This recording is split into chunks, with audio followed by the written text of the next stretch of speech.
Yeah, let's do it. Let's do it. Okay. Hey, Stevie W, High Ground Podcast. I'm Callum. Okay, I just hit record on the button. This is a quick spur of the moment thing, so if you come into it with a little bit of a dodgy bit at the start, it's because of me. So, today's the 19th of May as of recording, and according to Alexa, I'm not saying her name out loud because you know what it's like. She And can hear you. she The can hear CIA you. can hear you. Yes, and yeah, we just did a date check, and apparently, 15 years ago today, what was supposed to be the last Star Wars film was released. So how many Good times? God, was it that long ago? Yeah, yeah. Revenge of the Sith. How many times did you see it on the big screen? Mm, six, five. I can't remember if there was six. Yeah, it was definitely six. It's tied with my most watches, which is Casino Royale as well. I've literally, because I thought this was going to be the last Star Wars film. It ranks as the well. It was I saw it 10 times, Wow. and that's like in terms of. But when talking in terms of one viewing, when I say one viewing, I mean in the initial release period. Yeah, that's the most I've ever seen a film in one. I think other than that, it would be something like Attack of the Clones, which was I think that was about six. And I've seen Star Wars multiple times over the years, but that was over a period between uh, 80 and 97, so that doesn't really count. But in terms of for a one period stretch, it would be that is the most. So yeah. So what do you think of it now after all these years? It's still my favorite prequel. Like I've always maintained that it, it still it held up quite well. Everyone was just sort of like, oh, what dross is he going to come out with the last one? And I think he really knocked it out of the park. Just to like sort of say, well, this one was good if the other two weren't. Sort of like the attitudes at the time, not my opinions particularly, but yeah, I really loved it. I even remember I had a really good audience in my showing as well, and they cheered at the right times, and they were absolutely. You could hear a pin drop when Vader's mask comes on for the first time. Yeah, it's one of the best moments Star Wars related in my life, I think.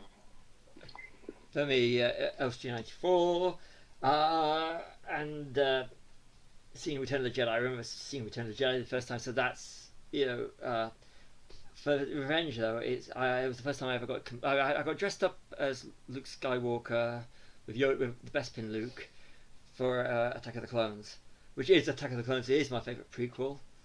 But Revenge of the Sith is the first time I went full Jedi and I can still fit into my robes, which yay me. Uh, and I still got the robes, and so I've got fond memories because of that. But I've got to admit, I did have rose tinted glasses for the entire run, Yeah, but it wasn't until afterwards it sort of like I don't like the way that Anakin turns into a cold-blooded killer. I liked it when it was ambiguous. I don't like the way that Padme's killed off because she loses her will to live, and after a while, those things really niggled me for years. yeah, Vince dying really niggled me, but now it's a case of you know it has some moments. You got the cheap pop, which was "Goodbye Chewbacca, good friend you have been." That's like that's a defining moment, saying this is the end of the second act, and we're now going straight into this where everything goes wrong, and yeah, it's sort of like, but I think that was very cheap because he's saying it to Chewbacca, Yoda's saying it to Chewbacca, but in reality he's saying it to the audience. Goodbye. See you yeah, all. We this is was I see that scene and this is great. It's George Lucas saying goodbye to the audience. We are now going into the dark part. That yeah. I mean, I remember I watched it cause for something for an aborted idea last year. That rhymed, not intentional, but I actually sat down and made notes. It was about a year ago, and it the bit the bit where the Duel of the Heroes, Battle of the Heroes. Yeah, Obi-Wan and Anakin, and it got me how really it's upsetting. You can't change the outcome of a film unless you tinker with the film. But when Anakin and Obi-Wan are fighting, no matter how you feel about the film going into it, if you have any love for the characters, you don't want Anakin to change. You want Anakin to go back to the good side. yeah, of And course, yeah, and, and I thought that was brilliant. I think George Lucas handled it perfectly. I thought it was pure brilliance. yeah. That lightsaber fight's, I think it's probably still my favorite of the whole saga. Just because you have that score in the background amping everything up, and then there's the lava in the background being all like representing their rage, and it is dark as well. Like it was, I remember it being, I think it was the only Star Wars film that was of 12, wasn't it, at the time? I think so. But And I remember sort of, there's a lot of limb lopping and burning, and yeah, it was just, I think it was just different. yeah, and the bit where and I put this up as up there with me. For me, my favorite Star Wars scene is Return of the Jedi. If you want to turn to the dark side, perhaps you will. Then Yeah, when Vader threatens Leia, and your back goes completely up, and that whole music, the choral thing, John Williams is superb, and it's perfectly executed. I always considered that to be one of the great scenes in Star Wars.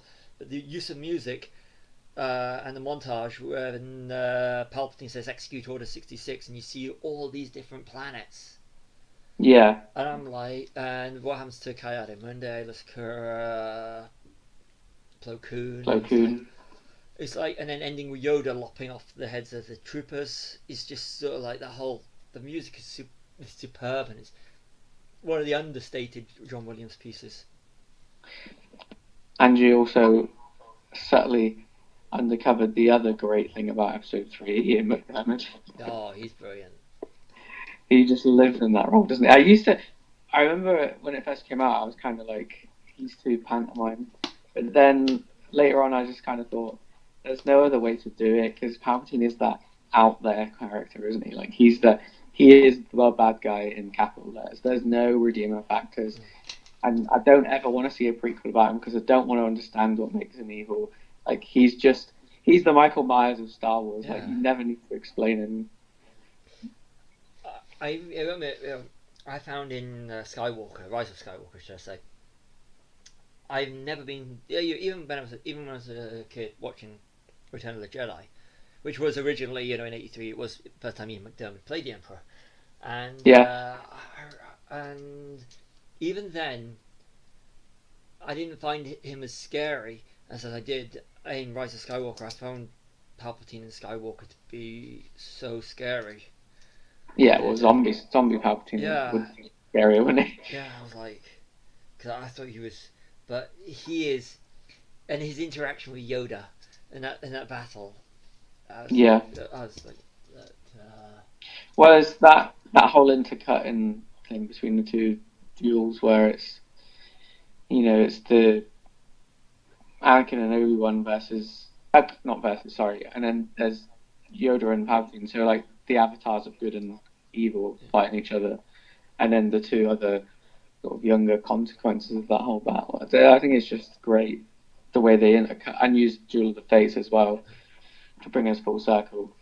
I think it's Yoda and Palpatine is for the galaxy, Yeah, whereas Anakin and Obi Wan is for Anakin's soul, pers- and yet it's personal. Yeah, and you're more consumed with not the fate of the galaxy, which should be what you care about. You should be caring that Yoda is going to. You want Yoda to defeat Palpatine, but instead you're more emotionally invested in Anakin than you are the fate of the galaxy, yeah, and it's pure brilliance. And George Lucas, even though it's CGI heavy, it's even with even some of his characterization with Cody, you know, and Obi-Wan being friends, but as soon as Order 66 comes down, bang, they start shooting at the Jedi's, even though they're mates. It's yeah. brilliant. Which I'm surprised you haven't plugged it yet, because you usually would. The Uh, Clone Wars. Clone Wars. Yeah, Yeah, yeah. The end. I think the end of that ties perfectly into Sith. we are doing. We're going to do a podcast about that one very soon because Definitely, yeah. I think That that's last 4 episode arc is just superb. it's very very. I mean, I've still got to watch the first 6 seasons, but that season 7 and the last 4 episodes, I would pay to have a Blu-ray made up of it, edited all together as one film, and see it in the cinema. Even though we've got it on Disney Plus, I would pay to see. I'd pay good money to sit in a cinema and watch those 4 episodes. I Yeah, would. I totally agree. I think it's like they did it with Rebels as well. The last 4 episodes are basically like the arc finished, and yeah, that'd be fantastic just to see like that edited together and theatrical release. Because I mean, they theatrically released the pilot, didn't they? Yeah, Essentially back in 2008. So that yeah, that I'd pay to see that. it's superb. It would look good next to Rogue One and Solo. I'm just throwing it Yeah, out there. yeah, definitely, yeah. But yeah.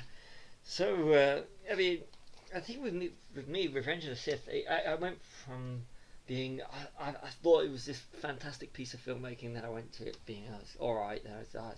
I don't like. I really did it bug me for a long bugged me for a long time though that Jar Jar Jar Jar. Yeah, I like Jar Jar Binks. Coming soon to a not to a high ground podcast. Jar Jar, an episode all about Jar Jar Binks. No, I like Ahmed best. I wanted to throw that out there. George And what Lucas, Darth Jar Jar? that's Jar Jar, guy who set the character who set the whole thing up. But there's just yeah, Jar Jar Binks is he an underrated character or still the annoying character in the galaxy far far away? But uh, I'm not going to go there because I really like Ahmed best, and I thought he got a lot of hassle for nothing. Yeah, that's a shame. So as did Jake Lloyd and Hayden Christensen. But that's just my opinion, and obviously if you're listening this far in and you don't like the fact that we are saying good things about these people, it means you obviously aren't our audience.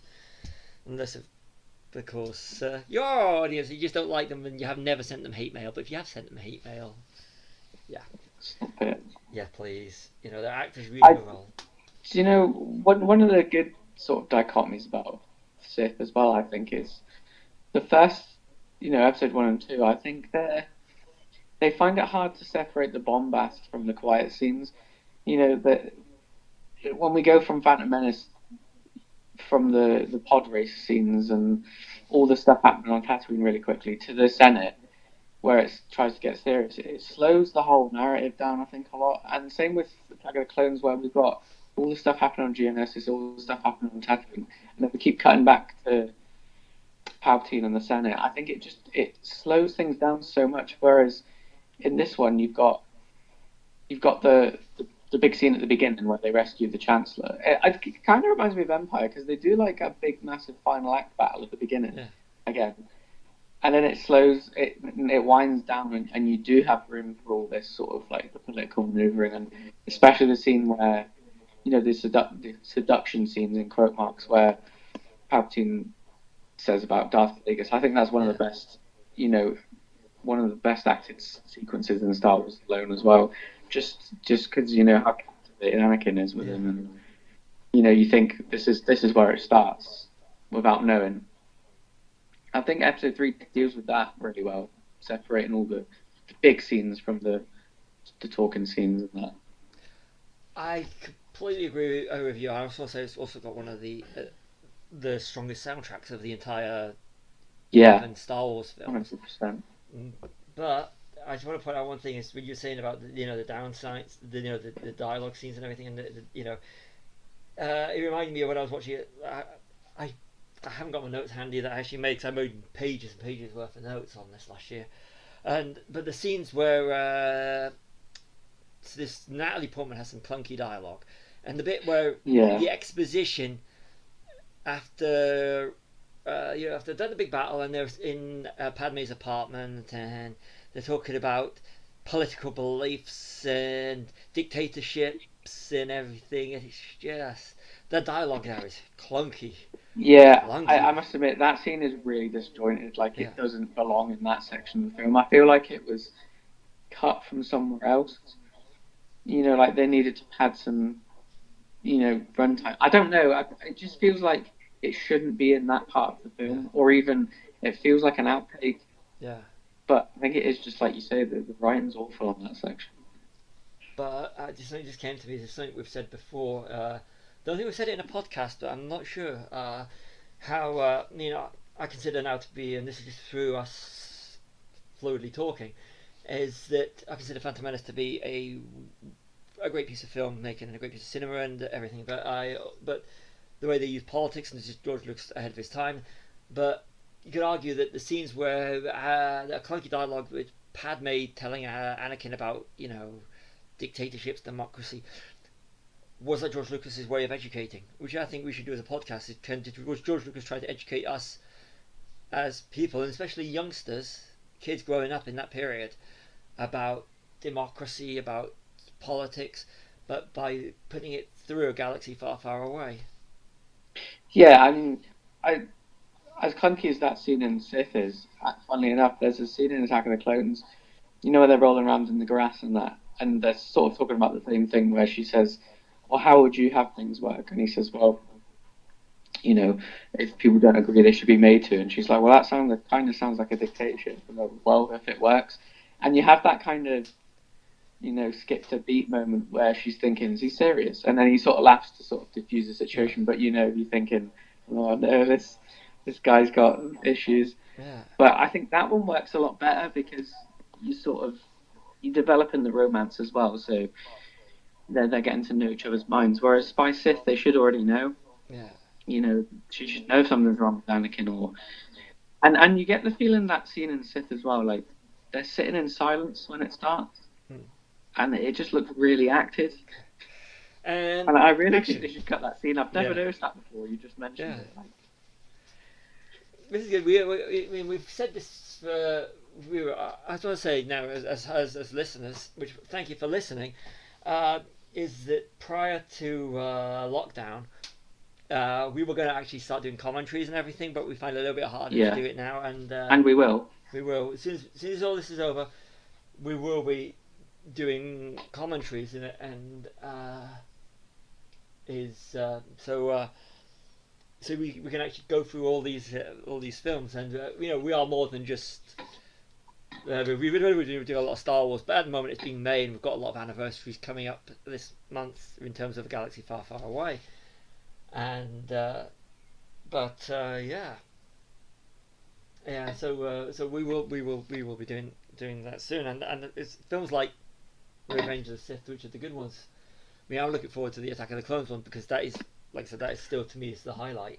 But Me too. Yeah. I mean, and you're not restricted by running time when you're doing audio commentary. no, You're there for the film. So you know what? I'm going to be honest with you. I remember. Revenge of the Sith will always have uh, a soft spot for me for. I've got so many little stories which are personal really.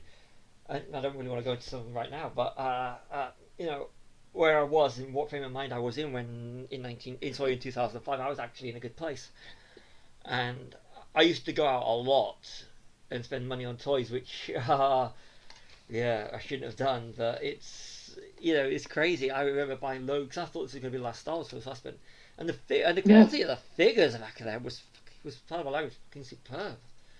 It was.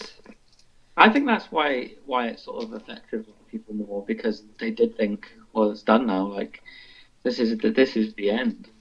Like I think it just felt a bit more important.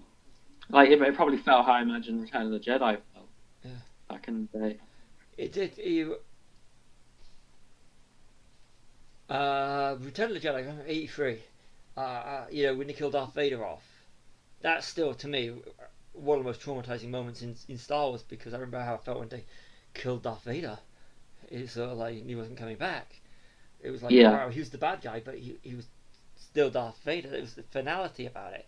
Then in Revenge of the Sith, there was they did it again. yeah, and Almost. yeah, but it felt like the final one. Then you did 7, 8, and 9. And I remember when we went to the midnight screening of Skywalker, and there was that I wanted all I wanted. Uh, there was a lot of things that about that screening which I was really unhappy with, and I told you on the journey home.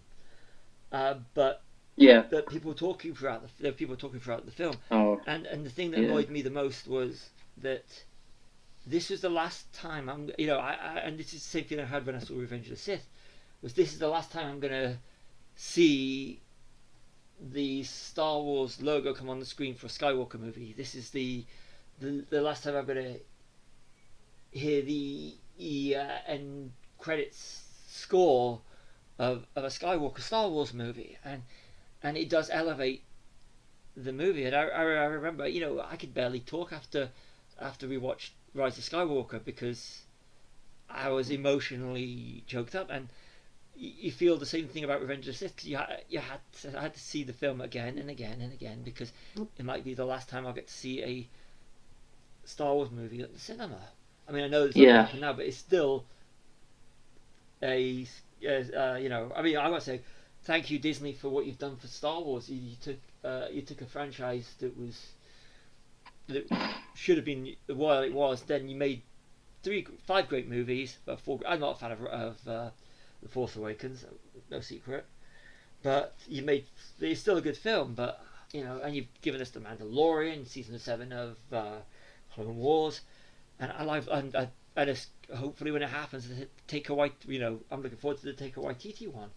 But Oh, yeah, definitely. the whole And Skywalker, Rogue One. Rogue We got One, Rogue One as well. Rogue One was brilliant, and Cassian Andor series.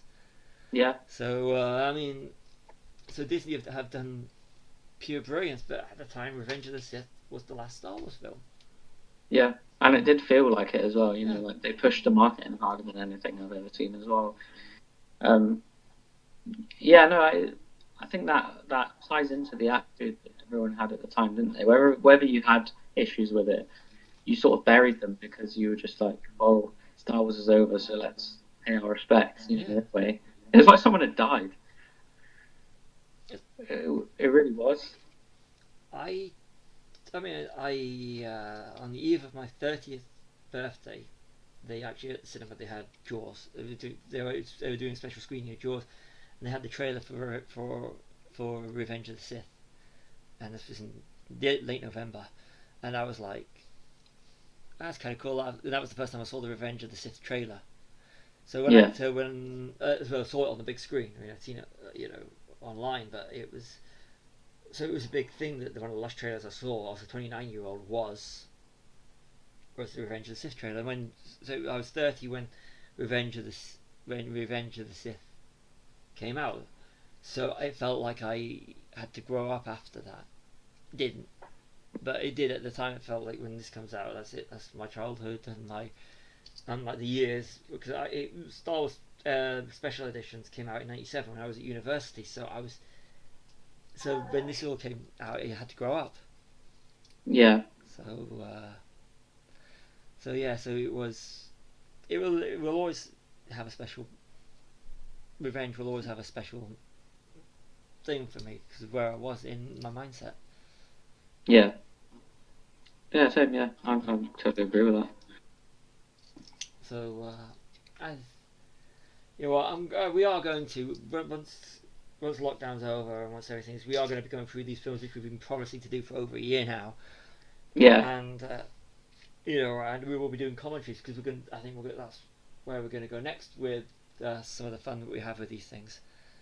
yeah, And and there's you can do anything with commentaries on an audio format because all you need to do is put the film up, obviously own it, and then just we'll tell you when we're starting from, and you start from there. yeah, so okay, I've got to ask you one little question now. Before we wrap this up, do you think Revenge of the Sith has aged well? I do actually. Yeah, I think the CGI of all the prequels hasn't. I mean, it's not the worst. I've never seen worse today, but I think yeah, because it's the wait. It was the wait as well. It was like we waited 22 years to see the final, the final beginning chapter. Like how Anakin became Vader and happened to Obi-Wan and Luke and Leia as a baby. That was all stuff that we all imagined and dreamed of, and the Clone Wars as well. We always thought, "Wow, that sounds cool. I wonder what that was." Yeah. So this like culminating chapter, yeah, I think it was special. Yeah, I completely agree with everything you said. I just want to say that it's the people that all the detractors at the time of the Yeah. prequel trilogy. If you look at it now, I think that is that period in the universe, in the Star Wars universe, is mined more than any other for Oh stories. yeah. So I think that it's held up just as well as the original trilogy, and I think yeah, I think you summed it all up perfectly. So I'm just saying Oh, that's thanks. DBW. This has been impromptu, Yeah, and Callum, and we'll see you all soon in another High Ground podcast. we will indeed.